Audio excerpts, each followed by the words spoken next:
President Trump announces a new trade deal with Mexico, sending stocks surging. We're going to call it the United States-Mexico Trade Agreement.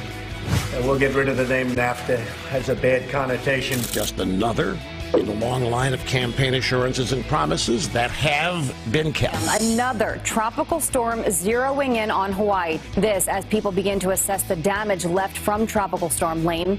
Demoted DOJ official Bruce Orr heading to the hot seat today. House lawmakers returning a week early to grill him behind closed With the author of the dossier. The beautiful moment a soldier reunites with his best friend.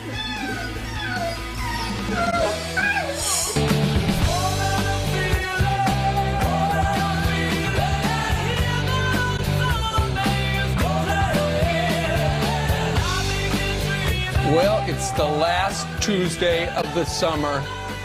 More than a feeling, summer is slipping away. Right. It never ends, though. We love summertime. It's my favorite time of the year, and I refuse to acknowledge it's ending until the end of September, actually. Really? Yes, Why not absolutely. end of October? Why not, right? Why not? Until the leaves start changing, I am not over summer. Katie Pavlich making her debut on Fox and Friends, but you've seen her all over the channel since the early 60s. You've been around. Yes. Katie, you just did Very Kennedy long time. last night. I did, yeah, it was fun. Kennedy, right. Guy Benson was in for Kennedy last night, so we had fun on the panel, and it's been good. So we have you for 3 hours. And by the way, on the weather side, I'm predicting September will be stifling hot. I hope so. Really? Around the world. Okay. There's enough cold winter months. We don't need the fall to be cold, too. Stay tuned for that. Actually going to be a hot one here in New York City. And I tell you what, it's going to be hot down on Capitol Hill where Bruce Orr is going to get grilled. We're going to be talking about that later this morning. Brian's going to talk to Ron DeSantis, who's running for the governor job in the great state of Florida in a minute. But first, let's talk a little bit about this. Why did the stock market, the S&P and the NASDAQ, hit new records? Well, I think it was kind of a little relief rally because the President of the United States, along with over on the speakerphone, kind of like Charlie's Angels. That was great. I love that. It was. He was talking to the president of Mexico, and they have come to some sort of a new trade deal, which the president of this country regards as better than NAFTA. But because Mexico's in it and Canada's not, it's really kind of just a half a NAFTA. Yeah, we'll see what happens. I mean, the president, I think, put a lot of pressure on Canada yesterday by having the Mexican president on the phone.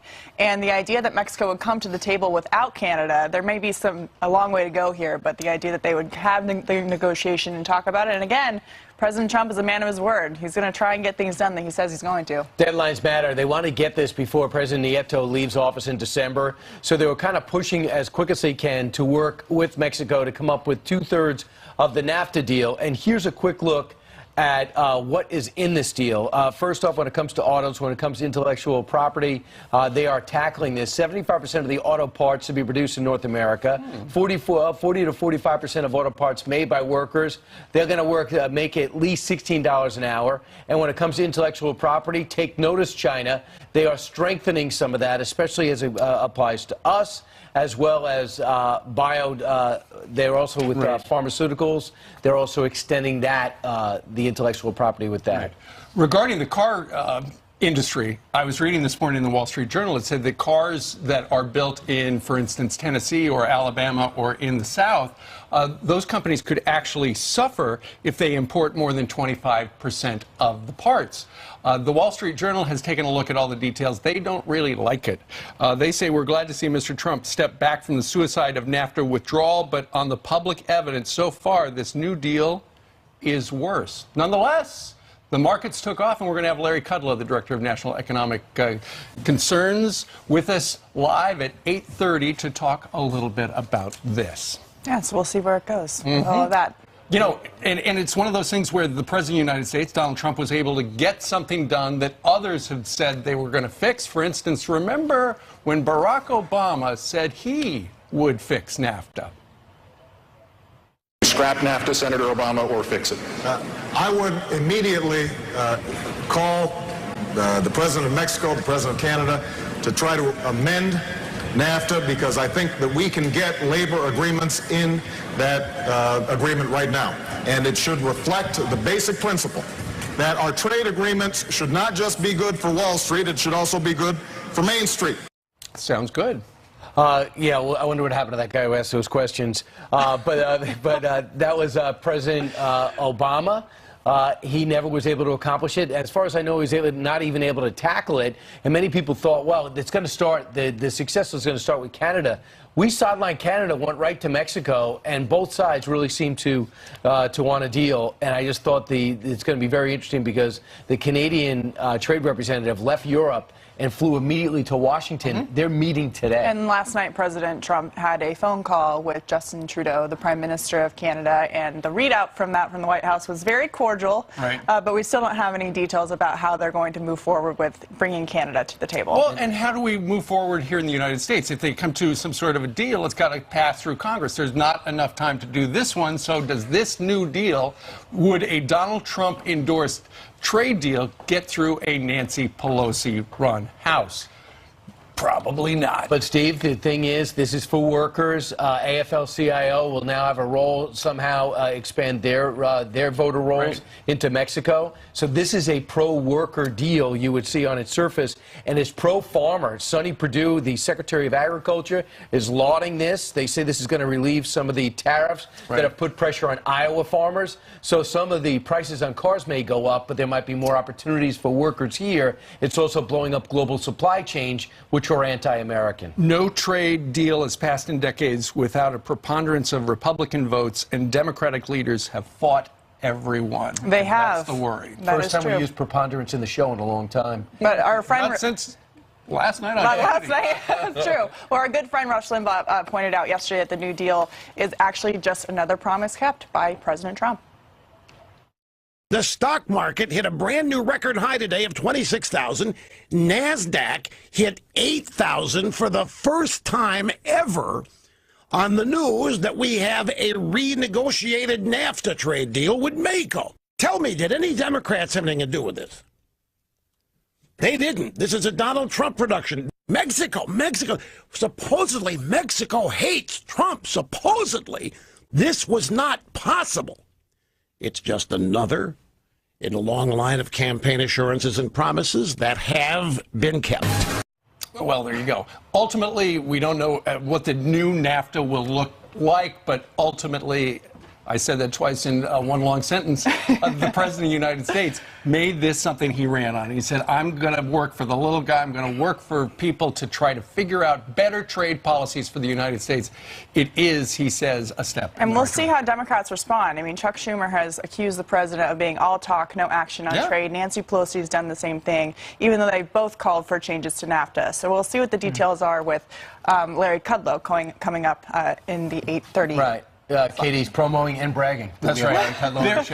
There has been a trying to get it all in, guys. bragging about Larry Kudlow. Hey, I got to tell you that Michael Cohen, famed former lawyer of Donald Trump, has made a lot of dumb statements and done a lot of dumb things. But probably his dumbest thing was hiring Lanny Davis, and that he is somebody who is a smart guy. He's a lawyer. I get it. He's a crisis manager. That's true. But Lanny Davis is representing Michael Cohen simply on behalf of Hillary Clinton. You want more proof of it? Look at what he's done over the last few days. Caught lying. Lying Lanny, caught lying about what Michael Cohen knew about Russia, hacking, and that famed Trump Tower meeting. Well, in particular, let's talk about that Trump Tower meeting. Mr. Davis made it clear that his client, Michael Cohen, was willing to talk to the Mueller team because he had information that Donald Trump personally knew about that meeting before it happened. Well, now, Lanny's walking that back because he didn't have a little egg on his face. It's a whole omelet. He talked to BuzzFeed last night, and here is the headline. Lanny Davis says he was a source for CNN's Trump Tower story. And the Washington Post story. He told unnamed source. Yeah, he told BuzzFeed he was one of the anonymous sources for the CNN report to that effect. And here's the thing. Now that he's backing off, he admits that he lied last week when he denied being a source. Do you realize how explosive a story this is, Steve? If the President of the United States knew about the Trump Tower meeting, and Katie, and Michael, but I'm just building off the preponderance of evidence that you laid out. Yes, preponderance. But he puts this out there and saying that I talked to Michael Cohen. He knows, you're not going to believe it. He wants to talk to Robert Mueller. First off, you're representing Michael Cohen. Why is it a Michael Cohen's advantage to go and talk to Robert Mueller? You already cut your deal with the Southern District of New York. Why are you offering him out there to hurt Donald Trump? Because it's not a very good deal. That, and this is, you know, you have to look at the sourcing from a reporter's perspective. I mean, there have been so many false stories based on these anonymous sources who have not been revealed. We know in this case it was Lanny Davis, who is a political operative. So it brings into question not just the reporting on it, but what Michael Cohen's what his motives are, what Lanny Davis's motive was in getting involved in the first place. And quite frankly, if he's walking back this one bombshell that they thought they had for the Mueller team, do they really have anything else? Well, think about last week. Last week, it was all about Michael Cohen is flipped. He's cut a deal with the Southern District U.S. Attorney's Office.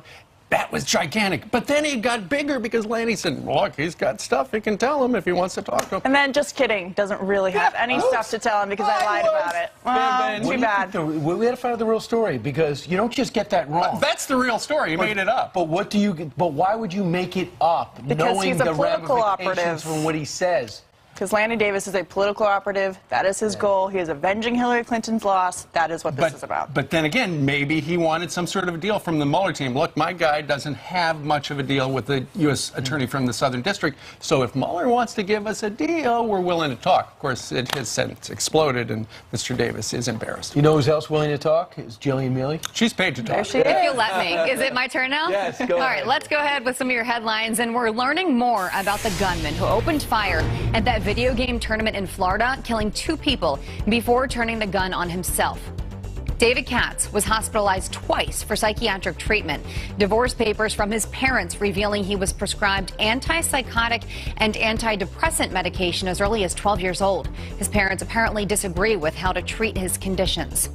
Senator John McCain's final words to the American public revealed in a heartfelt letter read by his longtime aide. I lived and died a proud American. We are citizens of the world's greatest republic. Americans never quit. We never surrender. We never hide from history. We make history. Farewell, fellow Americans. God bless you, and God bless America. McCain also taking a thinly veiled shot at the president, referencing hiding behind walls and our current difficulties. The president ordering the White House flag back down to half staff, releasing a statement saying, in part, quote, I respect Senator John McCain's service to our country and in his honor have signed a proclamation to fly the flag of the United States at half staff until the day of his interment. McCain's Senate desk draped in black and topped with white roses. Also in the news, key primaries today on the march to the midterms in Florida. We will get to Florida, I guess, in just a second. That's right. Because they said no more headlines. So we will talk about Florida later. That's right. They got primaries in Florida. Brian's going to talk to Ron DeSantis in the next segment, and also a big one out in Arizona. Primary Tuesday. Yeah, we'll preview it all. Thanks, Jillian. 13 minutes after the hour. In just a few hours, Bruce Orr will be grilled behind closed doors about the anti-Trump dossier. Congressman Ron DeSantis has a lot of questions for him. And not to mention, it's a big day for him in Florida. He wants to get the nomination and represent the Republicans in the race to be the next governor.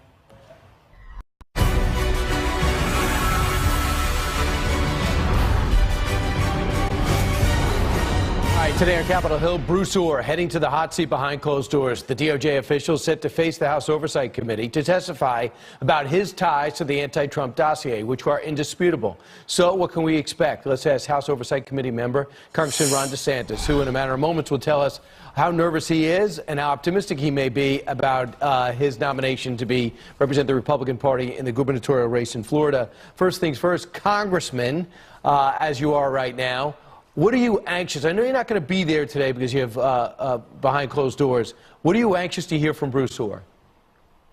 Well, I want to know his precise role. I mean, we know just from the documents that we have that he was functioning almost as an intermediary between the Clinton campaign and Fusion GPS and the Obama Justice Department. He was one of the highest-ranking officials in Obama's Justice Department, reporting directly to the anti-Trump Deputy Attorney General Sally Yates. So it's really an unprecedented use of official prosecutorial resources to have him that deeply involved in generating this opposition research. We need to know who else at the FBI knew what he was doing. We need to know when he started dealing with people like Glenn Simpson at Fusion GPS, what his interactions were with Christopher Steele, and the financial interests that he had in stake, because his wife, Nellie Orr, worked for Fusion GPS, and you're not allowed to be a federal official and participate in matters that you have a financial interest. So I think there's a whole host of questions, but he really is a critical kind of wheel in this whole collusion cog that we've been able to expose over the last few months. But Ron, he has no business even being in this. He usually does narcotics cases,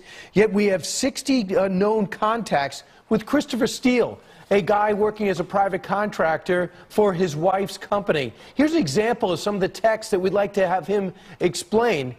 Here's one, Christopher Steele to Bruce Orr. Hi, just wondering if you had any news. Obviously, we're a bit apprehensive given the scheduled appearance at Congress on Monday, hoping that important firewalls will hold. What does that mean? That's the voice in my head. Bruce Orr, sorry, no new news. I believe my earlier information is accurate. I will let you know immediately if there is any change. After Comey was fired, they contact him. After Sally Yates was fired, they contact him. This guy's got a lot of answers. I sense he's not going to give any, but we'll hopefully hear from him. I know Jim Jordan's going to be on our channel later. Today is primary day in Florida. When I talked to you a couple of months ago, you were 20 points behind. Most polls have you 2 points ahead. What is your sense going into Election Day? Oh, I think we're poised to have a strong victory. I mean, I think all the credible polls that actually poll likely Republican primary voters show us with a really, really strong lead. And it's really been that way, Brian, for the last 2 months. I mean, coming out of the Fox debate at the end of June, you know, every single poll we've taken on our campaign has had me up and up strong. And I think you're going to see a strong victory, but a victory that shows strength in all corners of Florida. We have a big, diverse state, and you got to be able to compete in Miami. You got to be able to compete in Pensacola. And I think I've demonstrated that, and I think the results tonight will reflect that. Formidable phone, Adam Putnam. You guys have debated, you went at it, and may the best man win. We'll find out today. Thanks so much, Congressman. Thank you. All right. Meanwhile, the president's endorsement has meant everything. Meanwhile, straight ahead, you've heard the left say abolish ICE over and over, but a new poll reveals that's not what Democrats really want. So what's up? Jessica Tarlov, Kayleigh McEnany debate that next.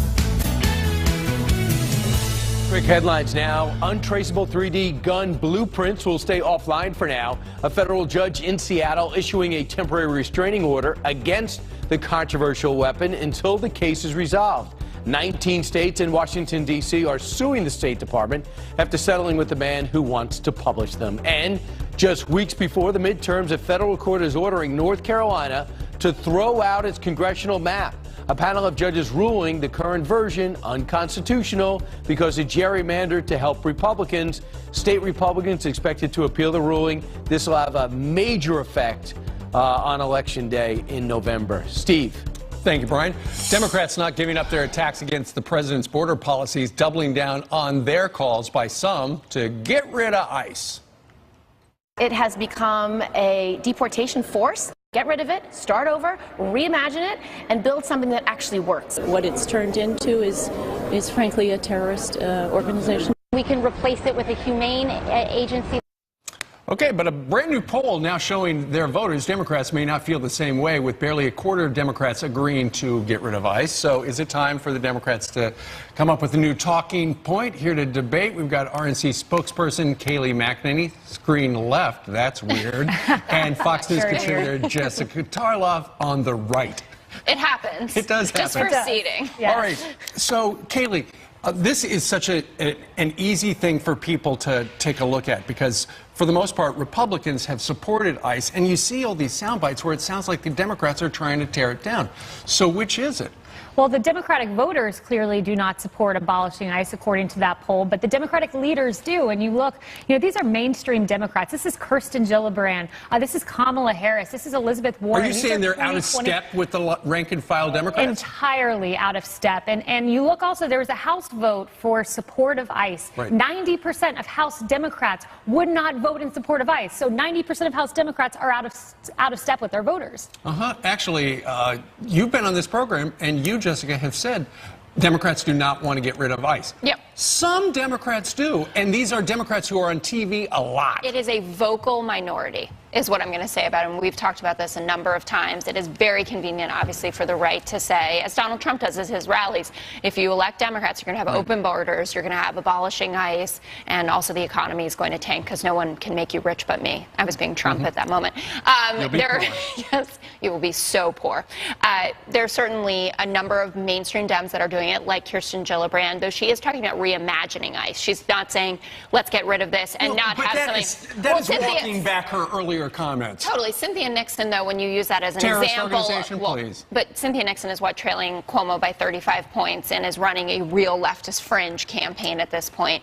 I think that poll is great news for Democrats because at least we can use that for messaging and focus on the issues that Republicans want to as well: economy, health care, national security. But Kayleigh, you know that as we get closer to the November elections, the Democrats are going to keep bringing up that, you know, it was Donald Trump who tore those families apart at our southern border. Right. Democrats will keep bringing that up to no avail because the American people want border security. We've seen that in the Harvard-Harris poll. Every time it's done, 61% say current border security is inadequate. We just saw the tragic death of Molly Tibbetts. So Democrats want to abolish ICE. Meanwhile, illegal immigrants are running rampant in this country, some of whom are committing crimes. Right. And the problem, you might not disagree with this with your own party, is that you have a small contingency of the left, the radical left, that is tending to run the party. You know, 43% of the vote is what Bernie Sanders got. 13 million Democratic voters. They are controlling this party and making them out of step with the American people. Well, because Alexandria and Bernie are getting so many headlines, and people try to outdo them to get some cable TV time. Well, at least to make sure that they don't show up and campaign against them. But as we saw in the primaries that have already gone on, we'll see more today. Yeah. The more moderate Democrats are the ones winning these primaries, as they should be in states like Michigan and in Kansas. Jessica, Kayleigh just mentioned border security. Republicans are for that. What is the official Democrat viewpoint on border security? Well, obviously, you don't want the wall. We are what do you not want? fans of the wall. We do want border security. I always What go does back that to mean? the gang. What does that mean? I think that it does mean an increased presence on the border. It means humane treatment of those who are here. It does mean not separating families. If you look at the Fox News poll, you see that the president, who has made national security and border security the forefront of his campaign, is actually doesn't have a high approval on it. 51% actually disapprove of the way that he's handling it. The only area that he is not underwater is the economy.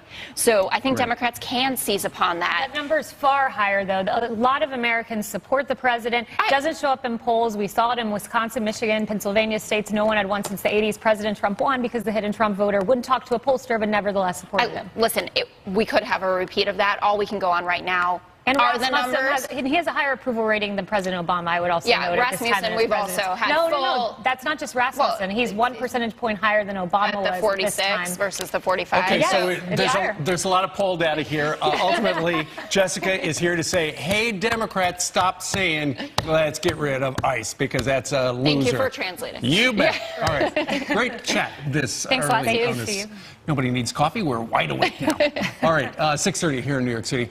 How will the Roseanne Barr spinoff explain the absence of Roseanne? Well, we think we got an idea. Stick around. Plus, you know Katie Pavlich loves politics, but did you know she really wanted to be a country singer like her idol, Reba McEntire? We're going to get to know Katie coming up next on Fox and Friends. That's a little... Oh my gosh! Hi, buddy.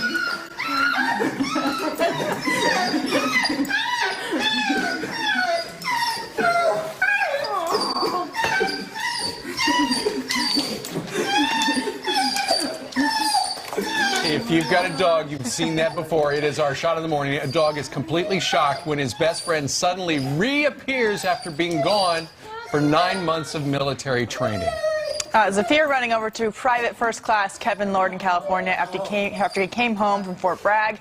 That blanket drop is known as the What the Fluff Challenge, which has gone viral on social media. Yeah, I tried to do that with my dog. They would not cooperate. They're too smart for you, They're right? the size of mountains. And yeah, they wouldn't really buy into it. I tried to show them on my iPhone, and they couldn't buy into it. You tried to give them a tutorial about how this is supposed to work? Yeah, I tried to show them what other dogs are doing. But you're not supposed to show them because they know you're going to leave after you drop the sheets. So well, you made a mistake. Hold on. You're showing your dogs YouTube videos on how to do dog stuff? They were not We cooperating. should show them pictures and videos of my dog Gadsden, who has not done the What the Fluff challenge yet, but I am going to do it. But he's a very smart dog. He likes watching airplanes sometimes. We'll go over to Ronald Reagan National Airport in Washington, D.C. At the end of the runway? He also loves to match me. You see my American flag cowboy boots, and he has an American flag bandana. We oftentimes coordinate our outfits, his decision. He also loves Chick-fil-A because it's the best fast food chain in America. He always is very patriotic, just like Chick-fil-A when he goes to eat there, and he loves their refreshing drinks in the hot summer sun. Your dog, Gadsden, has rubbed off a little bit of the dark end of his nose. His nose is all pink. Yeah. He has an all pink nose. I call this. He's a digger. Well, he's not really a digger. He's mostly a condo dog. I wish he was more of a digger. He's a little bit of a diva, high maintenance. This picture of him, I like to say, is his emoji face. You know, the heart emojis with the eyes on your phone. This is what it looks like. But Gadsden is pretty awesome. And if you ever want to meet him, maybe you'll see us sometime. You know, walking around the National Mall. Brian would like to show him some YouTube videos on how to do dog I would like to do that. He will not pay attention. You know, he hates the camera. So whenever I have to get those pictures that I took probably 50 pictures just to get one of them. Whenever I do this, he turns away. Like, he's just too good for it. So, Katie, let's get to know you a little bit. First off, where'd you grow up? Flagstaff, Arizona. I'm an Arizona native, many generations, so I'm proud to be from Arizona. I live on the East Coast now. Katie and I were just talking. I grew up on a gravel road in Kansas. You grew up on a dirt road. The end of a 2-mile dirt road on 5 acres of land. There I am in very northern Arizona near the Vermilion Cliffs, which is near Lake Powell and the Colorado River. A good friend of ours. It's her truck. Are you stuck? I was not stuck. No, not sure that truck drives anymore. Here I am in high school playing basketball. I was number 21. I played forward and guard. My high school career ended when we lost the state championship after losing to a team we'd beat 3 times. Here I am playing volleyball. We also went to the state championship for volleyball and lost. So, don't know how that happened. Still not bitter about going to the state championship twice and losing both. But hey, there you go. Do you have any video? I don't think I watched that. I watched it once, and I just didn't need to relive the memories of losing both of those championships. Well, you've been a traveler as well. You've been all over the world. Yeah, I love traveling. You know, I think travel is a great education, and so I've been all over the world, all over the country. To the volleyball court. Yeah, travel to the volleyball court, as you can see. Go Mustangs. Number 10 is my favorite number. My birthday's also on July 10th, and so I've been to 42 of 50 states. Still got to get to some of the ones in the middle of the state. Wait, North you've Dakota, never been South to Dakota. Kansas, my home Haven't state? been to Kansas. I'm so sorry. Montana. Wait, you've been to all those states? I've been to all of those states. Alaska, Hawaii. I've been very blessed to be able to travel. As you can see, my face is in every single one of those states. So that's where you can find me. When you cross into the state, when you cross over into Oklahoma, there you see a great big Katie Pavlich face. Right, all those signs that say welcome to Oklahoma, welcome to Arizona, welcome to Colorado. My face is on every single one of those signs at every border that you see. Richard, it's so interesting. I've never noticed that until today. Katie, you also went to Israel, China, Thailand, and Holland. Some people call Holland the Netherlands. They do call it the Netherlands. I got to eat a lot of cheese in the Netherlands. China was very interesting. Was glad to come home. There I am in Thailand after washing. Yeah, there I am in Thailand washing an elephant that we walked down to the river. Here I am at the Western Wall in Jerusalem, which is an amazing, special, spiritual place. I highly suggest everybody go. Even if you're religious, not religious, definitely go and see it. But no baby elephants in Israel, but there are camels that you can pay to ride there, which is a fun experience. So you gotta be careful. They're very tall. I did not see any horses, so no horses. But over there, Uber actually owns the camels. Oh yes, Uber camel is definitely the thing. So here's this video. Okay, so here's a video of me getting kissed on the cheek by the elephant. It was very sloppy and wet in Thailand. Was the elephant told to kiss you? Yeah, he was trained to do it. Yeah, it was you know, it was consensual. It was fine. It's one of those things though where they're trying to get a good picture. Right. But there were so many pictures. They're actually really amazing animals. And one of the babies, they have such a personality. We were walking down this trail to the river to wash her, and she kept bumping us off the trail. When it's a 400-pound little baby, it's no joke. And then after we washed her, she rolled around in the dirt because she had no interest in I understand. And Katie, you also are an adventurer, I understand. I love adventure. You gotta live life. You know, you only live once. YOLO, as they say. I went skydiving for my 30th birthday. Some of my best friends and my husband loved me enough that they came with me and risked jumping out of a plane, which was awesome. Who are you tethered to right there?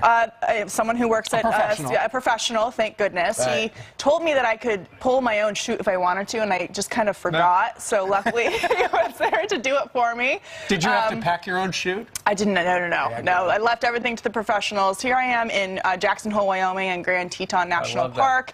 I love our national park system. We did, yes. Beautiful. Didn't see any elk. Here I am shooting not shooting elk in this photo, but here I am at Gunsight Academy in Arizona. Here I am again getting onto the plane. Do you really have time to be hosting the show today? Is there anything she hasn't done? I've done a few things. It's pretty fun. Like I said, you got to pack it all in. You got to use every moment of your life to enjoy it. Jill and I would just look at each other. Life is short. We can't believe how our life sucks. My life is so boring compared to yours. I'm like, I'm not even happy for you anymore. Now I'm angry. You can come with me next time. Is all that in your Wikipedia page? I'm not sure. Can somebody It's on my adjust Instagram, that? though. It's on my Instagram page. You can check it out there. Wow. All right. I guess, usually people get excited doing the morning show. This is like a come down for you. Yeah. It's No, like, this is great. Right, This is peak. it'll kiss you in the end. And we also know that you win that quiz a lot on Tucker, and in the next hour we might actually have a surprise for you. Oh, no. I better prepare. I'm going to study during the break. There's no preparing for I feel this. terrible about myself. So should we go ahead and do the news?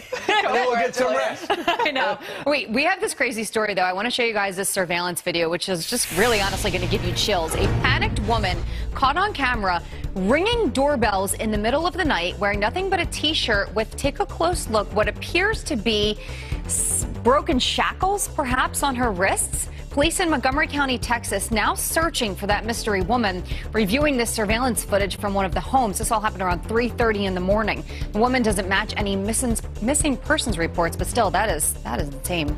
All right, someone on Twitter wished for the murder of NRA spokeswoman Dana Loesch's children, but the social media giant at first didn't see a problem with it. Twitter now banning the user for the vicious comments after backlash. In an email to Dana Loesch's husband, the company says, quote, "We have re-reviewed the account you reported and have locked it because we found it to be in violation of the Twitter rules." Dana Loesch will join Fox and Friends to discuss the reverse ruling at 8:45 a.m. Eastern, so make sure you stay tuned for that. So how will the upcoming Roseanne spinoff explain the lead character's absence? She's dead. At least that's what co-star John Goodman is hinting at, describing his character to the Sunday Times, saying, quote, "It's an unknown. I guess he'll be mopey and sad because his wife's dead." The show was canceled after Roseanne posted a racially insensitive tweet. ABC has since announced a spinoff called The Connors. Well, think you've had bad dates. We've all had them, right? But you probably haven't met this guy. He's being called the Dine and Dash Daner. Paul Gonzalez is facing more than a decade in jail and 10 felony counts for his ungentlemanly actions. He's accused of ditching several women across Southern California before the check came during their dates. The 45-year-old's crime spree came to an end when he was busted trying to skip out on a $130 shrimp and filet mignon dinner. So, ladies. He's facing 10 an eye felony counts on dining and dashing? Yeah, I mean, that's serious stuff. Loser. What is he doing? Thank you very much. All right, meanwhile, let's turn to the weather. It may still be summer according to the calendar, but it's looking a lot like winter out west. Oh, no. Montana just got its first snow of the season. It's still August, all thanks to an unusually cold storm system. Senior meteorologist Janice Dean is tracking the forecast. Over to you, Janice. Oh, it's coming. The snow is coming, and I want all the anchors that have complained about the heat. We're going to, compile them, put them all together. When we get our first snowfall here in New York City, we're going to play all of you complaining about the heat. Welcome, Katie Pavlich. You're awesome. Thank you, Janice. Back at you. Let's take a look at the temperatures because it is hot outside. It's 80, right? And it feels even worse than that. The humidity is crazy. My hair is going to start to frizz up throughout the next 3 hours. The relief will be coming for some across the Great Lakes. 88 by Thursday. D.C., though, stays hot and sticky. All right, back inside where it's air conditioned. I thought you said the snow is coming. It is. Yeah, look out for the rain. Winter will be here. All right, go to shelter. All right, 17 minutes before the top of the hour. All eyes on Arizona and Florida for today's key primaries. What are the races to watch and which contest is flying under the radar? That story next. Major primaries happening across the country today. It's kind of exciting. All eyes on the Senate races in both Arizona and Florida. So what can we expect? Here to break it down is a guy studying it for us. He's a former Trump campaign pollster, Jim McLaughlin. Jim, good to see you. Great to see you. All right, let's start in Arizona because we want to see what's happening in the Senate race there, because we know the seat is wide open because Jeff Flake knew he couldn't win. Big enemy of the president. So you got Martha McSally, Kelly Ward, and Joe Arpaio. Yep. And you still see the president's impact in that race, because the interesting part is that's why Jeff Flake couldn't run for re-election, because he had, gone against the president on every turn. He was very unpopular among Republican primary voters there, and you see both Kelly Ward and Joe Arpaio trying to tie themselves back to the president. But even with all that, looks like Martha McSally's the front runner. The last media poll had her up by about 20 points. Yeah, there was no presidential endorsement on that, even though the president was getting pressured to go with McSally. Mm-hmm. She's a veteran too. Let's talk about Florida, and we just talked to Ron DeSantis a short time ago. He's come from as a congressman, military veteran, against the veteran Adam Putnam, who's been training his whole life for this. Putnam blew a 20-point lead. It's amazing. Just a couple months ago, Putnam had all the money, all the endorsements. He was the clear establishment favorite in Florida. And then all of a sudden, Ron DeSantis got the Trump endorsement, the Republican primary good housekeeping seal of approval. He's gone from being down 20 to now there's some folks that say he can win by 20. Right. It just shows the president's power in Florida. He won that, of course, by just a point over Hillary Clinton. Now let's talk about something where I think the most intriguing race outside what's happening in New Jersey, and that is Rick Scott, Bill Nelson expect to lock up their nominations and go head-to-head. This is a flat-footed tie. Nelson's had that job for decades. Yep. Not too long ago, the Democrats thought Bill Nelson's going to have another cakewalk. But in the meantime, the Republicans are really excited about Rick Scott, who's been a pretty popular governor, and he's gotten more popular as time's gone on because he's done a really good job and has a great record of success that he can talk to the voters about. Tapping into the Hispanic community. How does a rich white guy tap into the Hispanic community? He cares, and he went there. He's gone to Puerto Rico, I think, at least 6 times to campaign there. He's learned how to speak Spanish. He's always down in South Florida, Miami, and he's campaigning vigorously, and he's out there seeing the people. And Bill Nelson is getting a lot of flack from even Democrats for not campaigning hard enough. He's rusty. He doesn't have real opponents, and he hasn't been out there in a while. It's going to cost him. Now let's look at the 27th district over in, let's keep it over in Florida. On the GOP side, a big roster of contenders. You got Maria Elvira Salazar, Gina Sosa Suarez, Bettina Rodriguez Aguilera. Who do you think is going to emerge as we turn the page again? I think it's interesting because this is the seat from Ileana Ross-Layton where she's retiring. You look at Marivita Salazar. Is the Republicans, again, are really excited about her candidacy. She's a former TV personality, and she's from the district. She grew up in the district. She's got a great story as a single mom. And the Democrats, again, thought they were counting on this seat being in the bank as part of the blue wave. But they're probably going to nominate Donna Shalala, who's not even from the district. The district's more than 70% Hispanic, and she doesn't speak Spanish. University of Miami, as well as Hillary, a big Clinton supporter. Thanks so much. Jim McLaughlin, great job. All right, coming up straight ahead, President Trump honoring evangelical leaders during a special dinner at the White House. In recent years, the government tried to undermine religious freedom, but the attacks on communities of faith are over. Major primaries happening across the country today. It's kind of exciting. All eyes on the Senate races in both Arizona and Florida. So what can we expect? Here to break it down is a guy studying it for us. He's a former Trump campaign pollster, Jim McLaughlin. Jim, good to see you. Great to see you. All right, let's start in Arizona because we want to see what's happening in the Senate race there, because we know the seat is wide open because Jeff Flake knew he couldn't win. Big enemy of the president. So you got Martha McSally, Kelly Ward, and Joe Arpaio. Yep.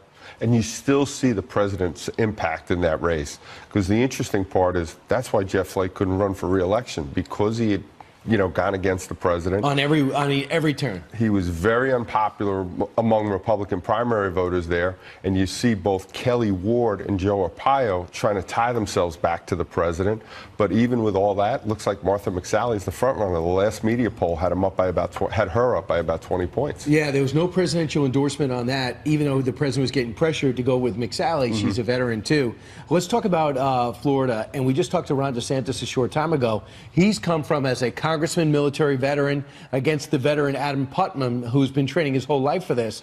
Putnam blew a 20-point lead. It's amazing. Just a couple months ago, Putnam had all the money, all the endorsements. He was the clear establishment favorite in Florida. And then all of a sudden, Ron DeSantis got the Trump endorsement, the Republican primary good housekeeping seal of approval. He's gone from being down 20 to now there's some folks that say he can win by 20. Right. It just shows the president's power in Florida. He won that, of course, by just a point over Hillary Clinton. Now let's talk about something where I think the most intriguing race outside what's happening in New Jersey, and that is Rick Scott, Bill Nelson expect to lock up their nominations and go head-to-head. This is a flat-footed tie. Nelson's had that job for decades. Yep.